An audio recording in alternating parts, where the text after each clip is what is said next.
The Glock is a gun that's strapped to the hips of 2/3 of America's police force and commands 65% of the handgun market in the United States.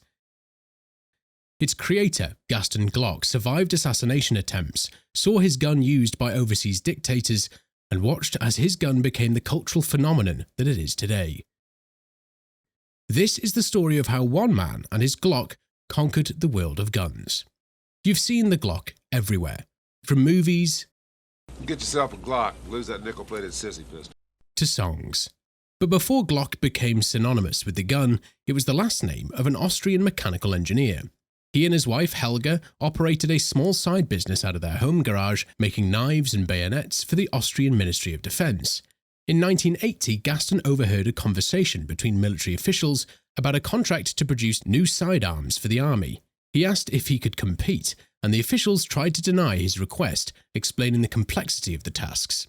Making guns was a whole lot tougher than making knives, said the officials, but Gaston could not be convinced. Having never owned a gun, Gaston then bought several. He took his time to study them by taking them apart and reassembling them over and over again. He researched existing patents and absorbed as much information as possible. He then went one step further and gathered firearm experts at his home and asked them a simple question. What would you want to see in a pistol of the future? He wrote down all of their ideas and set about building a prototype. And in April 1981, he filed a patent for the Glock 17. He presented 4 guns to the Ministry of Defense. The guns were made of lightweight molded plastic, designed so that the gun could be produced on complete computer-controlled tools. At the time, by design alone, it had knocked its competition out of the park, and by capitalizing on his reputation as a contractor, he was able to navigate the military bureaucracy and win the contract in 1982. In 1983, the Austrian Ministry of Defense ordered 20,000 Glocks. Gaston Glock was now the talk of the gun world. But Gaston did not just want to be the newcomer, he wanted to take over. So in 1988, he set his sights on the United States, and the plan was simple. Gaston would first provide the American Police Department with the Glocks at a discounted rate. The Glock's large capacity and lightweight body gave a huge advantage over its competitors, and when the police force got their hands on them, they realized that not only could they use the Glock quickly, but it also made them more accurate marksmen. And as the police force used more and more Glocks, it gave more credibility to the Glocks in the eye of the public. So, when the much bigger and more lucrative civilian market approached to buy the Glocks, they were charged full price, and Gaston began to rake in huge profit margins. But he did not stop there. Gaston realized there was a bigger funnel to be used to reach the eyes of the public. It was time for the Glock to go Hollywood. In the 1990s, Glocks began to appear in the hands of police officers on the sets of Law & Order and other police shows. Bruce Willis donned a Glock in Die Hard 2, and it's no coincidence that he spoke about the Glock 7, about how it's made from porcelain and how it can slip through metal detectors. Of course, there has never been a Glock made entirely out of porcelain. The concept of such a weapon was purely for the plot of the movie, but the aim was to introduce the gun as a character to people who didn't know anything about guns, and hence the Glock phenomenon took off. Hollywood embraced the Glock, and the world of rap quickly followed. Tupac, Biggie Smalls, Snoop Dogg, Dr. Dre. The fact that the Glock looked tough and that it rhymed so well with words made it so that within a few years you not only had the Glock showing up in lyrics, but you also had song titles with its name in it. To manage and control this budding American market, Gaston hired gun salesman Carl Walter. Walter had excellent financial and management skills, and as soon as he was hired, he quickly began arranging glowing reviews of the Glock in American gun publications. He established Glock Incorporated in Georgia, and a month later, on the first day of a major Denver gun show, the company received orders for 20,400 guns, exceeding their sales target for the entire first year.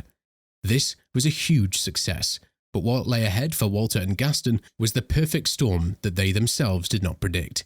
Yet it made the Glock become the phenomenon that we all know today. Gaddafi was the dictator who held all the power in Libya, and false media reports of mass Libyan purchases of Glocks fueled congressional calls for action to ban Glocks in the US. They blamed the failure to detect the gun in the national airport as hard evidence of the gun's security risks.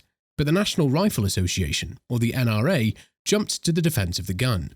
It was then determined that the hard evidence that the Glock cannot be detected in an airport was due to faulty X-ray equipment and operator inattention. This is where Gaston, Walter, and the NRA realized that all publicity is good publicity.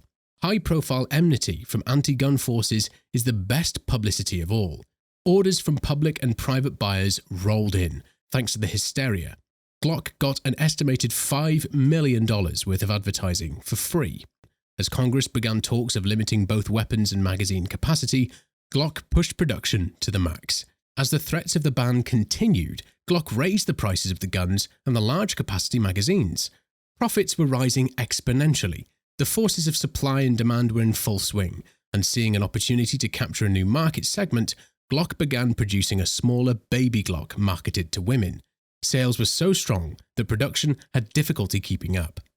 But this was when problems began to rise between Walter and Gaston. Walter's status and compensation became a growing source of contention within the company. Glock refused a contract that Walter thought he had fully deserved. Walter believed that although Gaston made the gun, only Walter was responsible for the company's success in America. And with this, Gaston had seen enough. He fired Walter, and a man named Charles O'Wert took his place. Charles immediately set up shell companies around the world to obscure the wealth and size of the growing Glock organization. By the 1990s, Gaston was already a billionaire. Then, in July 1999, one of the most absurd assassination attempts took place. Charles set up an in-person meeting in Luxembourg. He picked Gaston up from the airport and suggested that he take a Glock to check out his new sports car parked in an underground garage. Charles had hired a former professional wrestler to hide behind the vehicle, and the plan had been to repeatedly strike and kill Gaston by hitting him on his head with a rubber hammer, and then make it look like he'd fallen down the stairs. Gaston managed to knock the wrestler unconscious. By then, Charles had fled. As Gaston was getting stitched up, he personally summoned his bankers to move $40 million from Charles's account into a secret Swiss account. At the same time, Charles was blocked access to another $30 million of funds that Gaston could no longer get his hands on. When Charles was taken to court, his deception became clear. Behind Gaston's back, Charles had set up secret companies and embezzled over $100 million in Glock funds. Gaston had not predicted this betrayal, and he also did not foresee how taking matters to court would put a spotlight on his operations. Rumours of money laundering began, yet through this turmoil as well, the business only got better. The guns kept selling. At this point, the FBI joined in with other state and local law enforcement agencies and selected Glocks as their service weapons. Gaston learned from his mistakes and realised that all he wanted to do was stay under the radar and avoid finding himself in the spotlight again. He became very reclusive, and other than the divorce from his wife Helga Glock in 2011, Gaston was able to avoid publicity and stay away from any unwanted attention. He died on December 27, 2023, at the age of 94. Yet the Glock organization continues to grow and thrive as if nothing has changed.